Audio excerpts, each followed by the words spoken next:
This story has changed. Now it's an intersectional story. It's a social justice story. It's not just about environmental justice. This is about justice for the Mountain Valley Pipeline. There's a delegate here who's with us.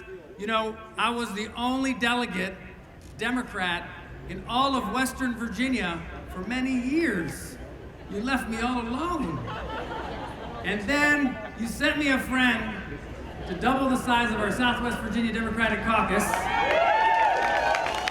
Give it up for my friend, Delegate Chris Hurst.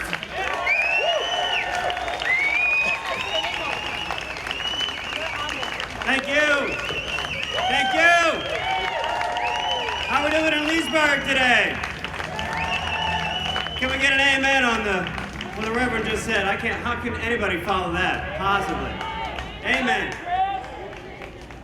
We are here in Leesburg. I represent the New River Valley, part of Blacksburg, about 40 some odd miles of where the Mountain Valley Pipeline is set to leave a scar throughout Giles and Montgomery County in the 12th District that I represent in the House of Delegates. But we are up here in Leesburg, and I'm happy to be here because we continue to spread our message far and wide outside of the district, outside of Southwest Virginia, even here in Northern Virginia, here in Leesburg here this afternoon, to say, we're not going away, are we, folks? Are we going away? Must we go away? Can we go away? Shall we go away? Could we go away? No way. And we are here to say that we are going to continue on this fight for as long as it takes.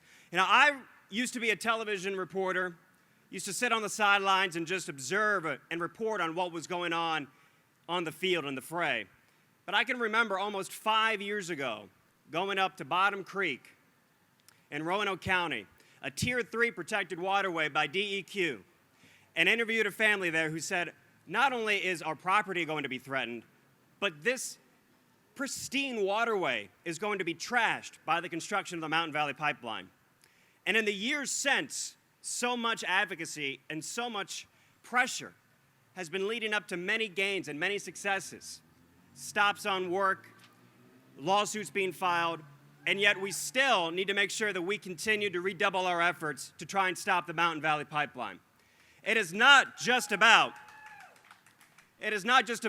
taking away people's private land for corporate greed, when it is part of the problem. It is not just because we are going to be destroying hundreds of waterways in West Virginia and Virginia to construct this pipeline to frack gas and eventually ship it overseas. It is not just because this is a titular fight of the big guy versus the little guy. And I don't know about you, but I am tired of bullies calling all of the shots in Richmond and all across Virginia, and I'm ready to see change once and for all, but we need more people in this fight. That's why we are here in Northern Virginia this afternoon. It is not just a matter of money and politics that has led us to stalemate after stalemate and impasse after impasse. It is also because of a lack of political courage and political will. And that doesn't cost a dime. All that costs is a little bit of yourself and a check of your values and your ethics and your morals and your beliefs. And everybody can look themselves in the mirror and say, there is no reason why either the Atlantic Coast Pipeline or Mountain Valley Pipeline should be constructed. There is no public necessity for them. There is no need for them. There is no use for them. And we need to still hold the feet to the fire of our regulated utilities because they may put in more renewable energy, but it needs to be part of our actual fuel portfolio and not just laid out there and not even used. We need to make sure that we go farther than just stopping these two pipelines and totally making that hard pivot. As we heard and continue to hear, we have maybe a decade, if we're lucky, to make lasting change to prevent that last degree increase on average of our seawaters. When we have children who are going up talking to elected officials who have been in politics for decades, and they are more educated and are more realizing the urgency of the problem, we know we have an issue here. What the Sunrise Movement is doing is fabulous.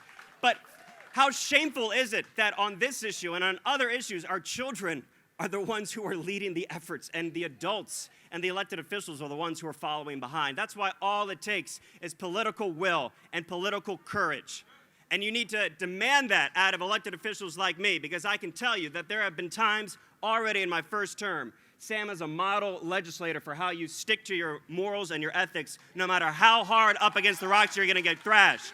I can tell you that I have been tested, and in some points I believe that I have failed, but I am standing here before you again to redouble my efforts and recommit to you, wanting to fight for those who have been directly and indirectly impacted by both of these pipelines.